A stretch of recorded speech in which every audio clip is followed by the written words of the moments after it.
capítulo 13. Como nós anunciamos no domingo passado, o meu intuito, quando eu delimitei o texto para expô-lo, era expor do versículo 10 de Gênesis 12 até o final do capítulo 13, isto é, o versículo 18 do capítulo 13. Entretanto, o sermão ficou maior do que de costume, então, para não prejudicar os irmãos no proveito do sermão, eu dividi o sermão em duas partes. Então, nós vamos concluir a segunda parte do sermão iniciado no domingo anterior, agora pela manhã. Hoje é o dia de Mateus, né? Nós fomos pela manhã e pela noite o Evangelho de Mateus. Nós faremos isso só à noite, tá bom, irmãos? Damos continuidade à exposição da palavra do nosso curso. Gênesis capítulo 13, do versículo 1 ao versículo 18. Diz assim a palavra do nosso Deus, irmãos. Saiu, pois, Abrão do Egito para o Neguebe, ele e sua mulher e tudo o que tinha, e Ló com ele. Era Abrão muito rico, possuía gado, prata e ouro. Fez as suas jornadas do Neguebe até Betel, até o lugar onde primeiro estivera a sua tenda, entre Betel e Ai, até o lugar do altar que outrora tinha feito. E aí Abrão invocou o nome do Senhor. Ló, que ia com Abrão, também tinha rebanhos, gado e tendas, e a terra não podia sustentá-los para que habitassem juntos, porque eram muitos os seus rebanhos, de sorte que não podiam habitar um na companhia do outro. Houve contenda entre os pastores do gado de Abrão e os pastores do gado de Ló. Nesse tempo, os cananeus e os fariseus habitavam essa terra. Disse Abrão a Ló: não haja contenda entre mim e ti, e entre os meus pastores e os teus pastores, porque somos parentes chegados. Acaso não está diante de ti toda a terra? Peço-te que te apartes de mim. Se fores para a esquerda, irei para a direita. Se fores para a direita, irei para a esquerda. Levantou Ló os olhos e viu toda a campina do Jordão, que era toda bem regada, antes de haver o Senhor destruído Sodoma e Gomorra, como o jardim do Senhor, como a terra do Egito, como quem vai para Zoar. Então Ló escolheu para si toda a campina do Jordão e partiu para o Oriente. Separaram-se um do outro. Habitou Abrão na terra de Canaã, e Ló nas cidades da campina, e ia arrumando as suas tendas até Sodoma. Ora, os homens de Sodoma eram maus e grandes pecadores contra o Senhor. Disse o Senhor a Abrão, depois que Ló se separou dele: ergue os olhos e olha, desde onde estás, para o norte, para o sul, para o oriente e para o ocidente, porque toda essa terra que vês, eu te darei, a ti e a tua descendência para sempre. Farei a tua descendência como o pó da terra, de maneira que, se alguém puder contar o pó da terra, então se contará também a tua descendência. Levanta-te, percorre essa terra no seu comprimento e na sua largura, porque eu te darei.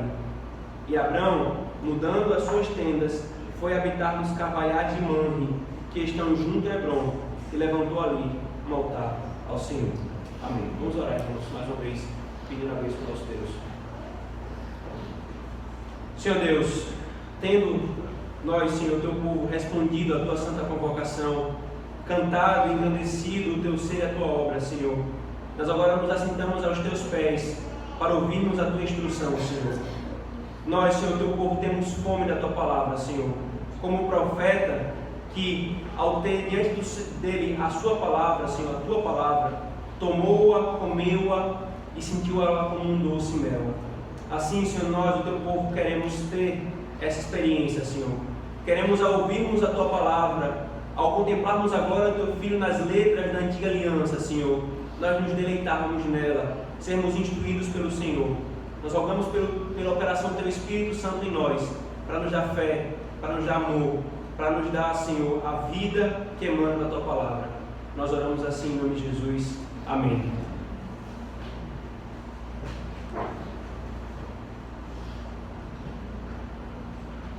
Irmãos, no domingo passado, no sermão quando nós iniciamos a exposição a partir do versículo 10 do capítulo 12 de Gênesis, nós vimos que todo esse bloco, do versículo 10 ao final do capítulo 13, nos ensina uma verdade fundamental acerca do Evangelho de Cristo.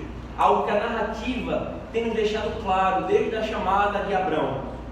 E a verdade é, o povo de Deus não recebe a terra por sua justiça, pois são fracos e pecadores, e nem pela vista, mas pela fé nas promessas de Deus. E nós então vimos o primeiro momento da narrativa, do versículo 10 ao versículo 20 do capítulo 12, mostrando quem é e quem era Abrão. Quem foi Abrão?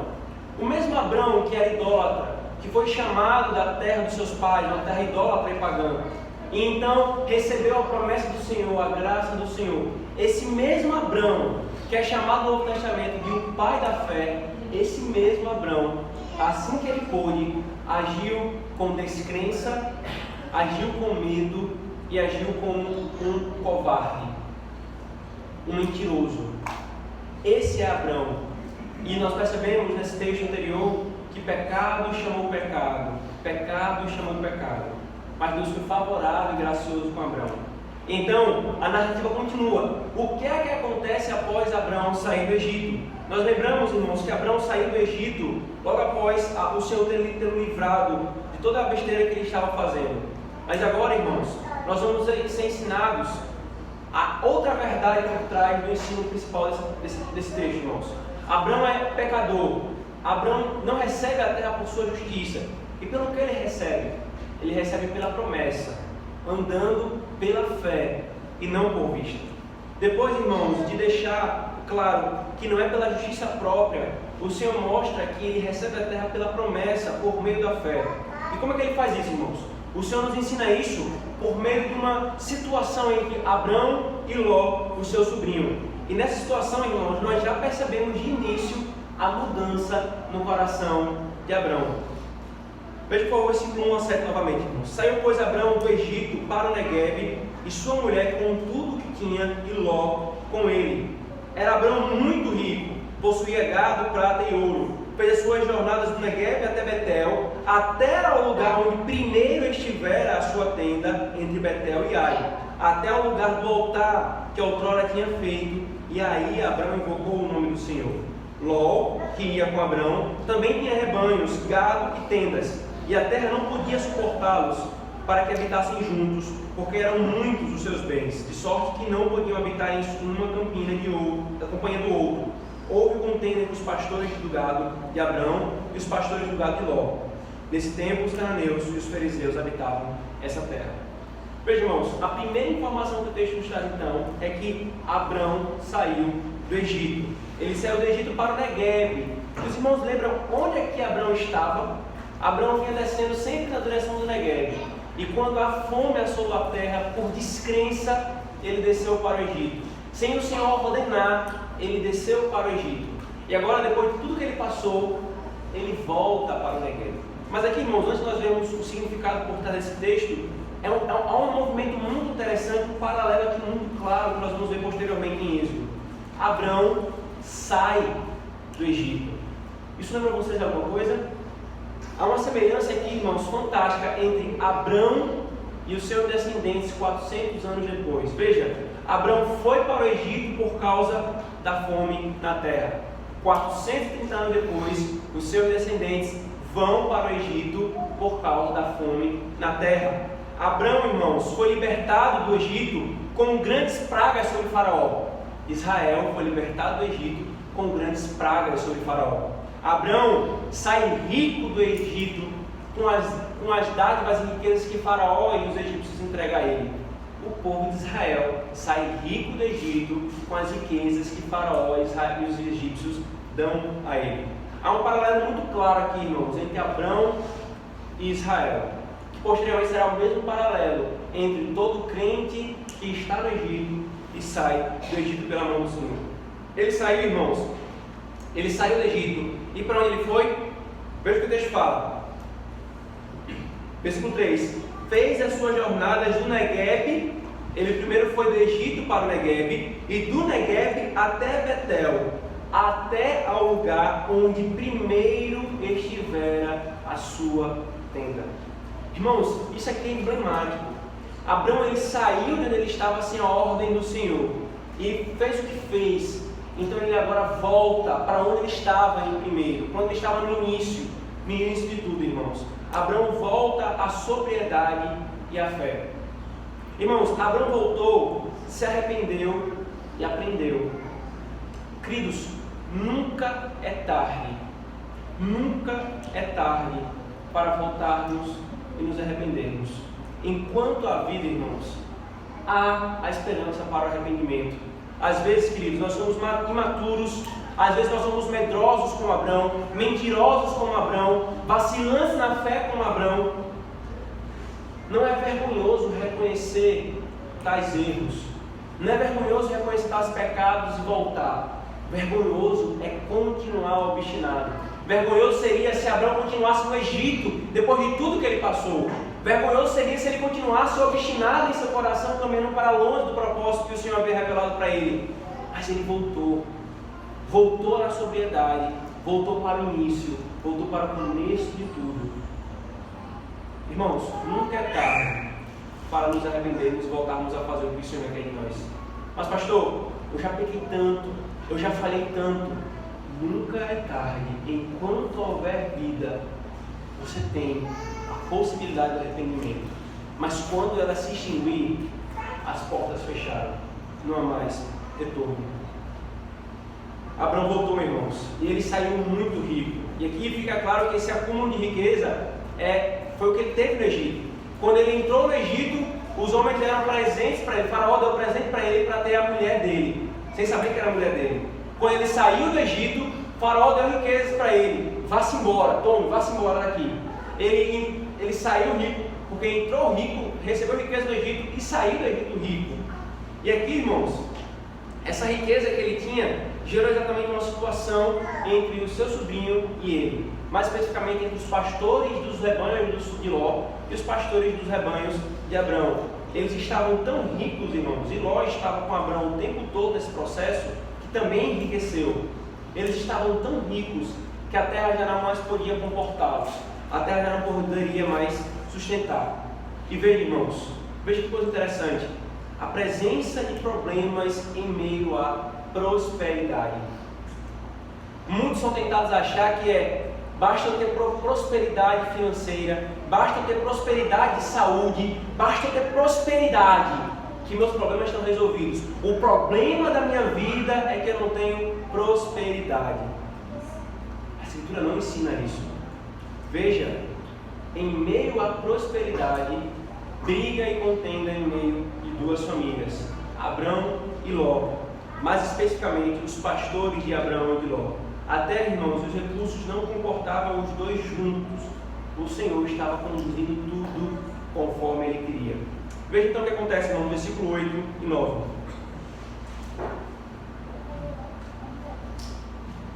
Disse Abrão a Ló: não haja contenda entre mim e ti, entre os meus pastores e os teus pastores, porque somos parentes chegados. Acaso não está diante de ti toda a terra? Peço-te que te apartes de mim. Se fores para a esquerda, irei para a direita. Se fores para a direita, irei para a esquerda. E então, irmãos, Abrão, sabendo dessa situação, desse problema, se põe a resolver a questão, buscando paz, buscando reconciliação e harmonia, propondo a Ló, irmãos, que Ló fosse para onde ele desejasse. Onde Ló desejasse ir, Ló iria. O contrário, Abrão faria. Abrão deu, irmãos, para Ló a prioridade para escolher aquilo que ele desejava. Abrão aprendeu a lição do Egito. Ele não deveria ser guiado pela riqueza, por ter mais, ou por ter sempre as suas necessidades supridas como ele quer. Ele aprendeu: Ló, está diante de você. Se você quiser para a direita, eu vou para a esquerda. Se você for para a esquerda, eu vou para a direita. Queridos, antes de chegarmos no ponto principal do texto, acerca do Evangelho, nós também somos ensinados acerca de outra coisa aqui. A paz e a harmonia, irmãos, sempre é melhor entre os irmãos, ainda que aparentemente saiamos no prejuízo. A paz e a harmonia sempre é melhor, ainda que aparentemente saiamos no prejuízo. Os homens, nós estudamos na reunião de masculinidade ao mês sobre os princípios que a Escritura nos norteia sobre o uso das finanças. E o que é que o Provérbio nos ensina? O que a palavra do Senhor nos ensina? É melhor ter paz comendo apenas folhas do que ter biga numa casa com um boi cevado. E até nós brincamos, né? Ver que o boi, a carne é melhor do que as folhas. Mas o ponto é melhor ter paz do que ter riqueza. Ter briga em meio a riquezas não serve de nada. Abraão, irmãos, aprendeu a lição de que o seu coração deve ser conduzido pelas coisas desse mundo. Então, anulou-se a fim de ter paz com o seu sobrinho, a fim de ter harmonia com o seu sobrinho. Agora, irmãos, isso aqui não quer dizer que quando você não precisa entrar em ação judicial contra alguém e fazer algum dano, no sentido de outros homens, mas aqui a aplicação direta é no convívio da igreja. E é exatamente essa aplicação que o apóstolo Paulo traz aos crentes de Corinto. Irmãos brigando com irmãos dentro da igreja e indo até os tribunais civis dos juízes ímpios. E Paulo adverte: não tem nenhum sábio entre vocês que possa resolver a situação entre vocês? Será que não tem ninguém que possa ter sabedoria suficiente para ajudar vocês a se reconciliarem? E por que você não sofre o dano para ter a paz? Por que você não prefere sofrer o dano para manter a paz na igreja de Cristo? Exatamente isso que Abraão está fazendo, sofrendo um dano, deixando que o seu sobrinho escolha o melhor, para que então ele possa manter a paz. Irmãos, mas tem uma coisa que nos chama a atenção nesse processo aqui de escolha. Abraão, queridos, tinha os motivos de sobra para ter a preeminência na escolha. Abraão tinha motivo de sobra para ter a preeminência na escolha. Abraão era mais velho, Abraão era o tio, a autoridade familiar. Ló estava ali e tinha o que tinha por causa de Abraão, porque para onde Abraão estava indo, Ló estava indo, e consequentemente a riqueza que Abraão tinha, Ló tinha também. E ainda, irmãos, e o maior de tudo, a promessa foi dada a Abraão, não a Ló. Por todos esses motivos, irmãos, Abraão tinha a proeminência de dizer: Ló, tá bom, eu vou para esse lado, te vira para o outro. Eu escolho esse lado, você vai para o outro. Mas com o intuito de apaziguar, irmãos, a intriga, voluntariamente, Abraão sacrifica o seu próprio direito. De fato, irmãos, Abraão poderia, com um honroso pretexto, ter defendido mais fortemente o direito de sua conquista. Porém, fez tudo para restaurar a paz e, portanto, deixa a opção com seu sobrinho.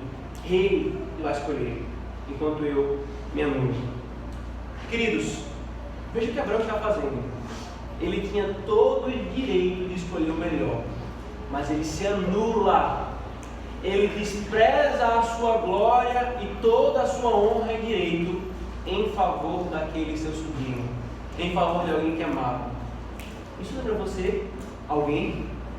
Isso lembra você alguém, irmãos? Quem foi, irmãos, aquele que tinha nas suas mãos o poder, o direito, a riqueza para favorecer a pobres e abriu mão de tudo isso para alcançar esses pobres?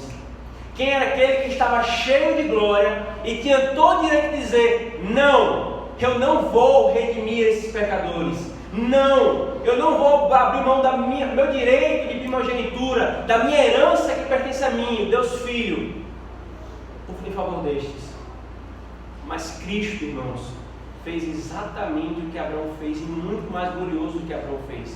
Mesmo tendo todo o direito, a primazia, ele disse: eu vou para o lado mais desfavorável, a fim de que vocês tenham o mais favorável. Eu me faço pobre para que vocês tenham riqueza. Eu assumo o pecado para que vocês tenham sobre vocês a minha justiça.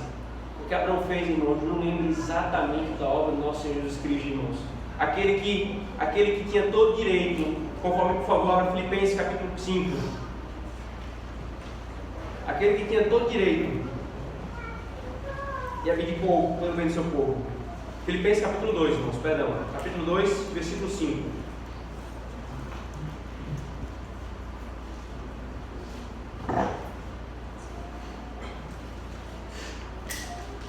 Paulo pega a obra de Cristo e aplica na vida da igreja, na prática dela. Tenha em vós o mesmo sentimento que houve também em Cristo Jesus, pois ele, subsistindo em forma de Deus, não julgou como usurpação o ser igual a Deus. Antes, a si mesmo se esvaziou, assumindo a forma de servo, tornando-se em semelhança de homens, e reconhecido em figura humana, a si mesmo se humilhou, tornando-se obediente até a morte, e morte de cruz. Cristo se humilhou, irmãos. 1 Coríntios, por favor. 1 Coríntios, capítulo 6.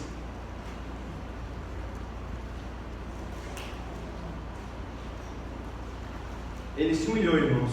Se fez pobre para nos fazer ricos. Então, o apóstolo Paulo aplica esse mesmo princípio que eu já havia mencionado. 1 Coríntios capítulo 6, versículo 7 e 8. O só existir entre vós demandas já é completa derrota para vós outros. Por que não sofreis antes a injustiça? Por que não sofreis antes o dano? Mas vós mesmos fazei a injustiça em fazeis o dano, e isto aos próprios irmãos. Queridos, se tivesse em nós, usando as palavras do apóstolo Paulo, o mesmo sentimento que houve em Cristo Jesus, nós não teríamos confusão nos meios das igrejas, porque nós nos anularíamos em favor do outro. Nós não buscaríamos a nossa justiça e nosso direito, mas procuraríamos a honra do nome de Cristo. E então, irmão, volta por favor comigo para Gênesis capítulo 13. Nós chegamos, toda essa preparação do texto, conduzindo para esse ponto da narrativa. Gênesis capítulo 13, por favor, versículo 10 e 11. Ponto alto da narrativa, irmãos. Levantou Ló os olhos e viu toda a campina do Jordão, que era toda bem regada, antes de haver o Senhor destruído Sodoma e Gomorra, como o jardim do Senhor, como a terra do Egito, como quem vai para Zoar. Então Ló escolheu para si toda a campina do Jordão e partiu para o Oriente, separando-se um do outro. Irmãos, a resposta de Ló é o ponto central desse texto. O que Ló responde, irmãos? O que o texto escreve sobre a resposta de Ló? Levantou Ló os olhos e viu toda a campina do Jordão. Presta atenção, irmãos. Levantou Ló os olhos e viu. Viu que era mais agradável, irmãos. Ló olhou o que para os seus olhos, irmãos, parecia mais vantajoso. Viu o que enchia os seus olhos, como o jardim de Deus, como a terra do Egito. E aqui, irmãos, nós começamos a perceber a tolice por trás do pensamento de Ló. Porque ele não consegue distinguir nem a diferença entre o jardim de Deus e a terra do Egito. Ora, os dois têm riquezas, mas são riquezas distintas. Ele olha com os seus olhos, vê toda a campina. É isso que eu quero. É isso que eu quero. Ele foi para lá, irmãos. Foi para onde os seus olhos o conduziram. Foi para onde os seus olhos o conduziram.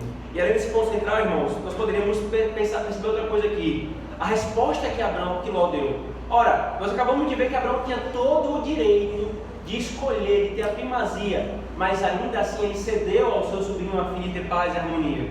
O que nós esperávamos então? Poderíamos esperar, irmão de Ló, que ele tivesse expressado a falta de vontade de separar de Abraão, ou pelo menos tivesse sido um pouco mais resistente, tivesse relutado um pouco mais.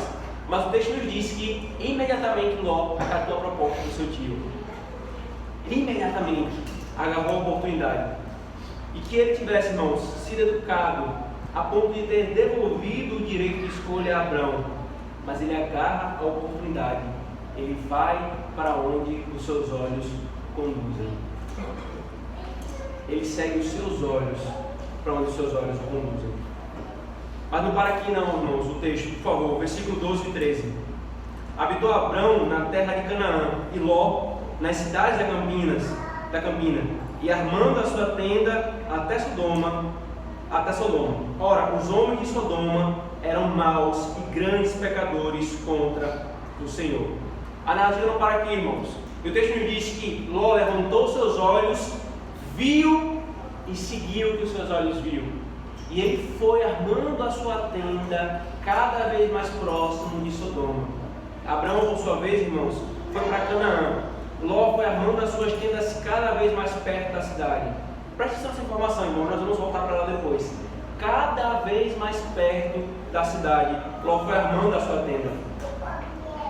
Essa informação vai ser importante para nós entendermos o que vai acontecer em Gênesis capítulo 14, irmãos. Ele foi cada vez mais se aproximando de Sodoma e Gomorra. Só que tem um problema aqui, irmão, nesse fato de se aproximar da cidade. O texto diz que os homens daquela cidade para a qual ele estava se aproximando eram homens maus e terríveis pecadores diante do Senhor. Ló, irmãos, logo verá que a sua escolha, guiada pela vista, considerando apenas as vantagens desse mundo, não foi uma escolha tão boa assim como ele pensava. Ló verá, irmãos, que antes não lhe trouxe melhor, mas lhe trouxe profundo prejuízo, irmãos. tudo isso está acontecendo dentro do propósito e do plano soberano do Senhor.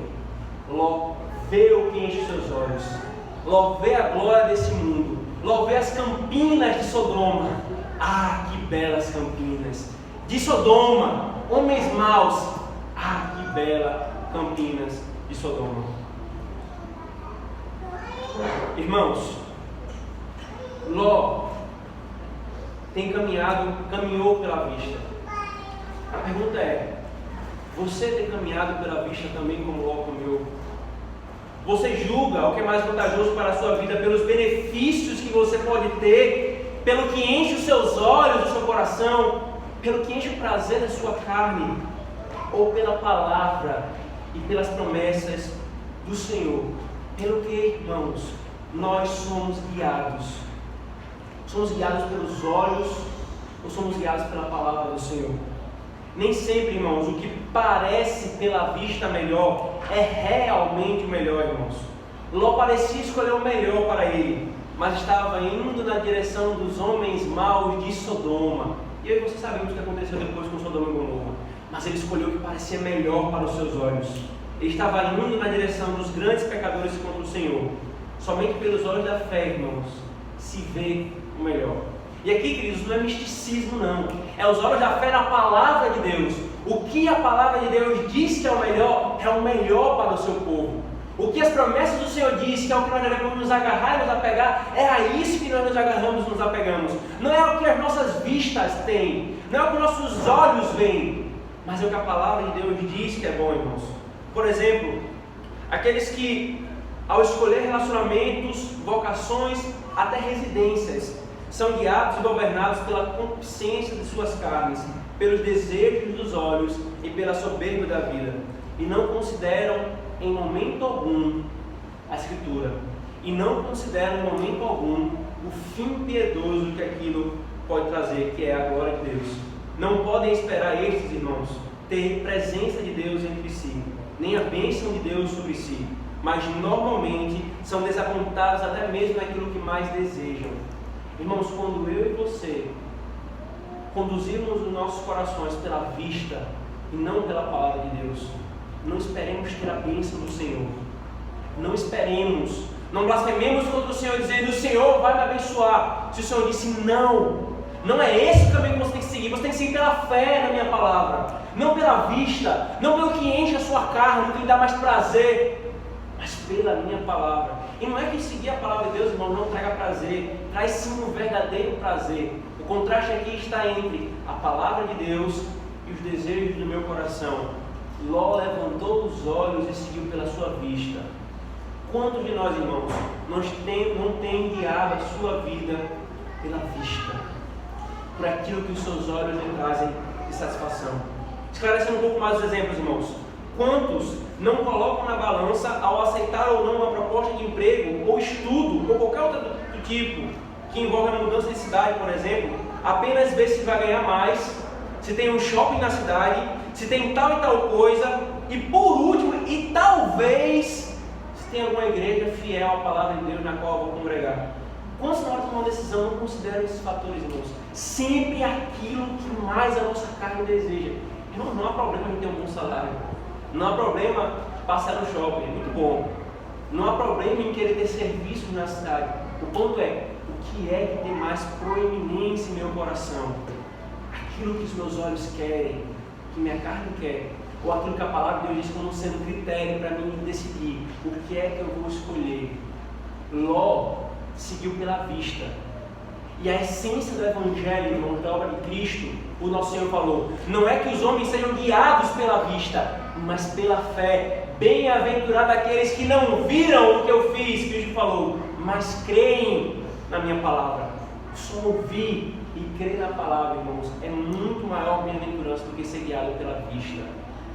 Nós queremos ser guiados pela vista em tudo que nós fazemos, quando o Senhor nos tem ensinado, por meio da história de Abraão com Ló, que ser guiado pela vista, quer nas coisas desse mundo, quer no tocante à salvação, redundará em morte, redundará em dano, em prejuízo nesta vida e na vindoura.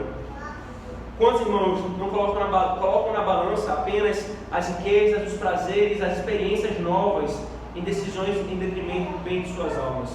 Quantos irmãos, na hora de escolher um cônjuge, consideram apenas a beleza exterior, o interesse mútuo e critérios mundanos, carnais e vãos, desconsiderando totalmente a palavra do Senhor sobre o que ela fala acerca disso? Não caminhando pela fé, mas caminhando pela vista. Veja como essa moça é linda, mas ela não teme ao Senhor. Pastor, mas não importa, ela gosta de mim. É tão difícil alguém gostar de mim, eu vou me agarrar a isso. Mas não é isso que a palavra do Senhor diz. Caminhe pela vista e você vai dar em Sodoma. Caminhe pela vista e você vai armando a sua cidade, as suas tendas cada vez mais próximo de homens pecadores e maus. A vida, irmãos, tem mostrado, a experiência, a história tem mostrado, queridos, que os tipos de pessoas que caminham por todos esses exemplos não terminam bem em seu estado espiritual. Quantos não são, que eu já tive a oportunidade de conviver, que almejaram grandes coisas, oraram por essas grandes coisas, clamaram ao Senhor, me dá, Senhor, isso, e em si mesmo não era ruim, não era pecaminoso, mas quando teve aquilo, o seu coração se apartou do Senhor, porque desde o princípio estava sendo guiado pela vista. Irmãos, nós devemos tomar decisões diante dos bons parâmetros da fé revelada na palavra do Senhor. Como você escolhe um cônjuge? Jovens, como você escolhe os cônjuges? As características de um homem e de uma mulher temente ao Senhor? Ou simplesmente o que enche os seus olhos? A fala mansa? A palavra ou os olhos? Como você escolhe uma igreja para congregar? Pela fidelidade à palavra, a ministração correta da palavra, do sacramento, da disciplina, ou porque tem isso e aquilo outro, porque tem essa atividade, porque tem tal coisa, coisas supérfluas que a palavra do Senhor não nos diz como referencial de uma igreja saudável. Como, irmãos, nós escolhemos e planejamos a nossa vida, contando apenas o que é mais proveitoso e prazeroso, ou aquilo que vai mais glorificar ao Senhor? A resposta a essas perguntas, irmãos, mostrarão se nós somos guiados pela fé, pela vista, ou pela fé, pela palavra, ou pela vista, irmãos. Sodoma e Gomorra, queridos, estavam nas melhores terras. O texto está mostrando claramente isso. Sodoma e Gomorra estavam nas melhores terras, mas eram ímpios. Sodoma e Gomorra tinham prosperidade, mas eram ímpios. E aqui, irmãos, nem sempre ter o melhor na terra, nem sempre ter o melhor nessa vida, queridos, é sinal da bênção do Senhor. Eu não estou dizendo que não é sinal, é que nem sempre é sinal. Esses homens ímpios, irmãos, tinham o melhor, enquanto Abraão estava nas terras secas de Canaã. E aqui nós entendemos a tolice desses falsos profetas das igrejas pentecostal, universal do Reino de Deus, mundial e tantas outras igrejas heréticas que limitam o evangelho a ter prosperidade nessa vida. A Escritura deixa claro, prosperidade não é sinal necessariamente da bênção do Senhor.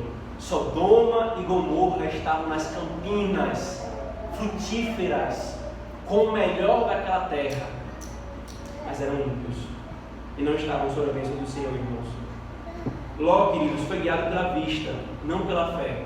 Ele quis o céu sem Deus. Pensa que poderia morar perto de Sodoma sem se tornar Sodoma. Ló aqui, irmãos, é o paradigma de todos aqueles que querem ter o céu nessa vida sem Deus.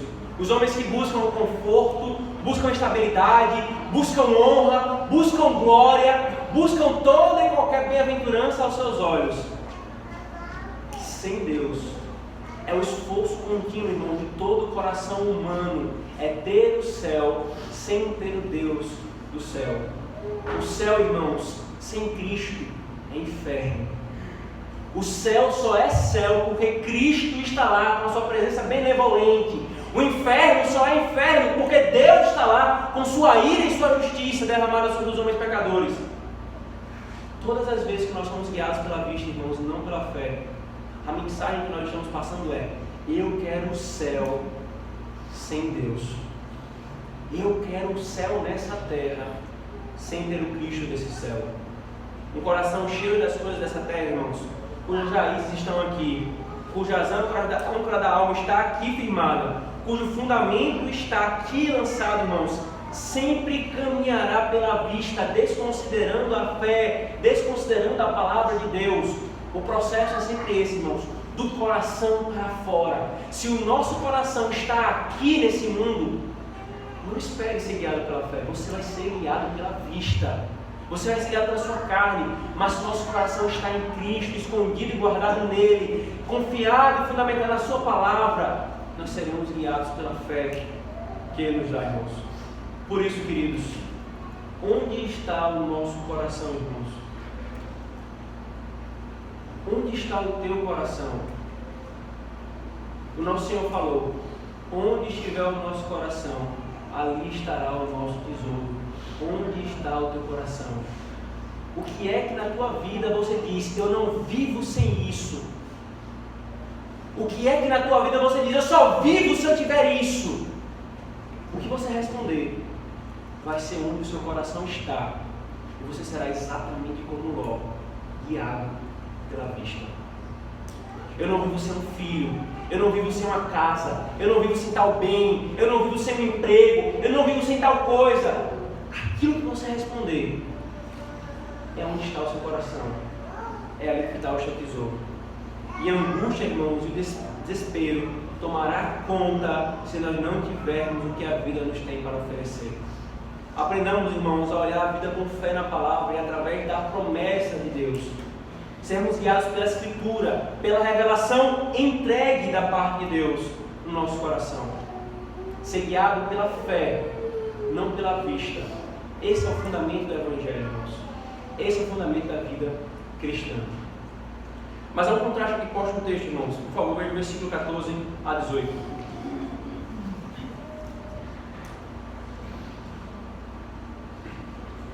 Disse o Senhor a Abrão, depois que Ló se separou dele: ergue os olhos e olha desde onde estás, para o norte, para o sul, para o oriente, para o ocidente, porque toda essa terra que vês eu te darei, a ti e à tua descendência para sempre. Farei a tua descendência como um pó da terra, de maneira que, se alguém puder contar o pó da terra, então se contará também a tua descendência. Levanta-te, percorre esta terra no seu comprimento e na sua largura, porque eu te darei. E Abrão, mudando as suas tendas, foi habitar nos carvalhos de Mamre, que estão junto a Hebrom, e levantou ali um altar ao Senhor.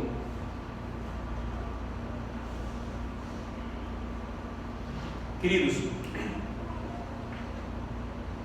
Ló levantou os olhos e viu.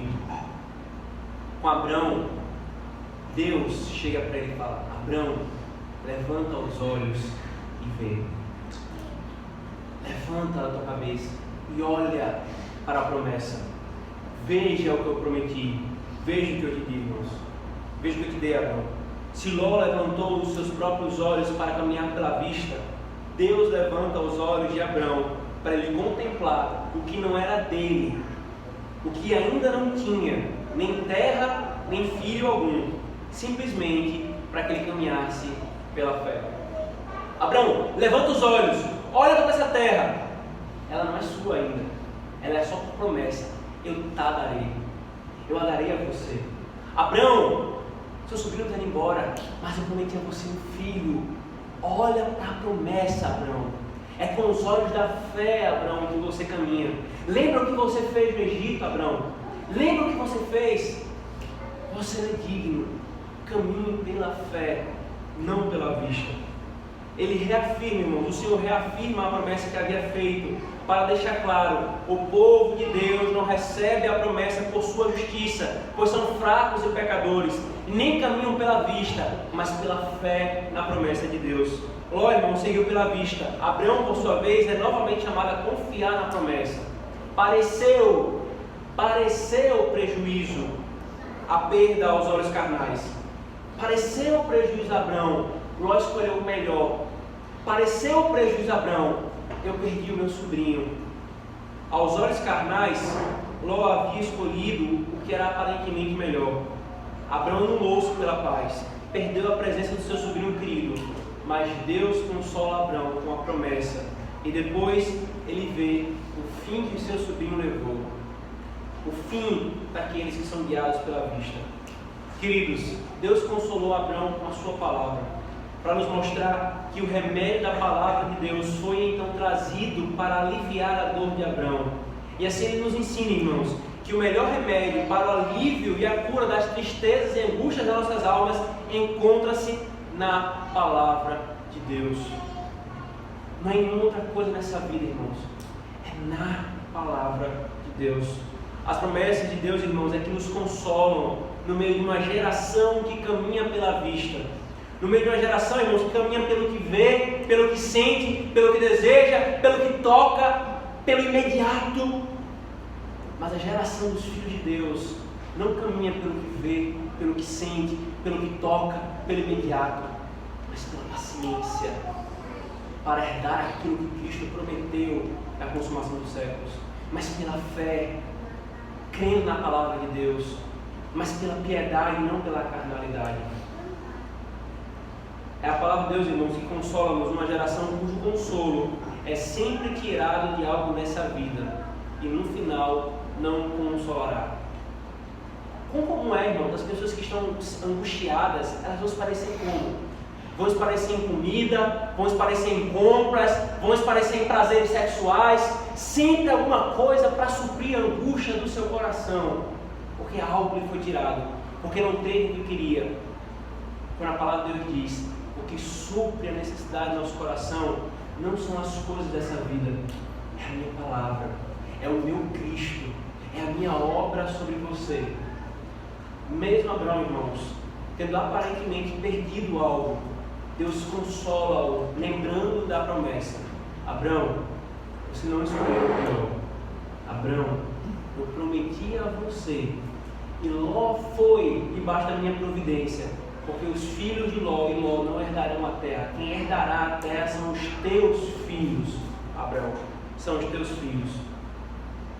Se Ló permanecesse com ele, irmãos, os filhos de ambos teriam se misturado. A causa de sua dissensão, de fato, era culpável. O que estava causando aquela divisão era culpável, era o amor às riquezas.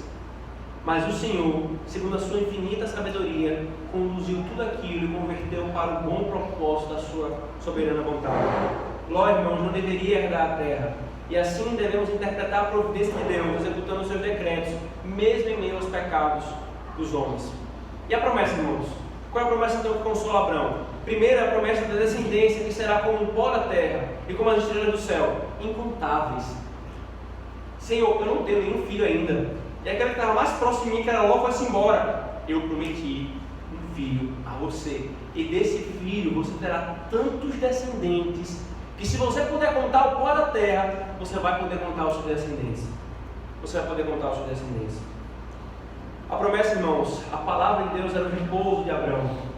Espera, Abraão, como quem Deus dissesse, espera, Abraão, que você verá o descendente que te dará posse da verdadeira terra. A promessa é também, irmãos, a herança para sempre. E como Matthew Henry comentou, a concessão da terra a ele, aos seus, para sempre, indica que ela tipificava a Canaã celestial, que é dada à semente espiritual de Abraão para sempre, conforme Paulo vai falar em Gálatas e em Romanos. Aqueles que são pela fé, são filhos de Abraão, como Abraão não creu. Essa é a descendência que toma posse da terra espiritual, da verdadeira promessa para a qual o Senhor estava contando. E então, irmãos, o texto nos termina mostrando algo interessante. Veja por favor o versículo 18. Abraão, mudando as suas tendas, foi habitar nos cavalhais de Mamre, e que estão juntos a Hebron, e levantou ali um altar ao Senhor. Irmãos, o texto termina como iniciou no capítulo 12. Abraão fez o que foi ordenado. Abraão confiou na promessa. Enquanto Ló cada vez mais ia se aproximando de Sodoma, numa mudança de suas tendas, o texto nos disse que cada vez mais Abraão ia se aproximando de Mamre, se distanciando com as suas tendas. E que no final daquilo tudo, irmãos, Abraão levantou novamente um altar ao Senhor e o adorou. As promessas de Deus, irmãos, são um combustível para adorarmos a Ele. As promessas e as leis do Senhor são parâmetros para nos conduzirmos nessa vida, irmãos. Para que nós aprendamos, como nós vimos em Gênesis capítulo 12, versículo 10 a 20, nós somos mentirosos, medrosos e vacilantes na fé. E por causa disso nós somos chamados a não sermos andar pela vista, como Ló andou, mas confiar na promessa de Deus em Cristo Jesus, na obra que Cristo consumou, para que então podermos ter a verdadeira herança que o Senhor tem prometido, irmãos. Por isso, queridos, vale a pena desprezar todo amor a esse mundo, todo desejo de construir um reino nesse mundo, para receber o reino que Cristo comprou com o seu próprio sangue, para recebermos a promessa que Deus nos dá em Cristo Jesus. Caminhemos, irmãos, caminhemos pela fé, porque pela nossa justiça nós não entraremos na terra, pela fé no Cristo, no descendente que Deus providenciou. Oremos, irmãos.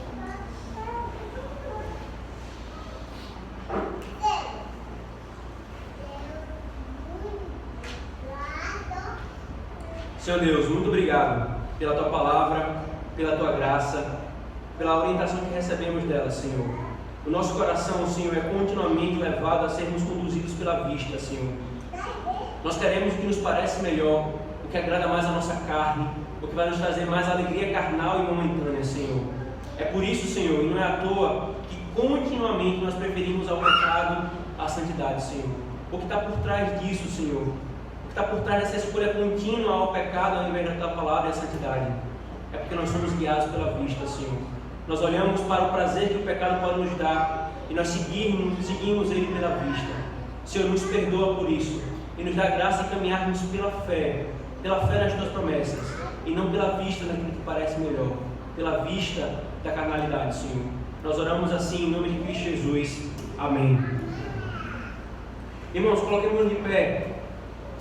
Em resposta à pregação da palavra do nosso Deus, cantemos juntos o hino 299, Renovação.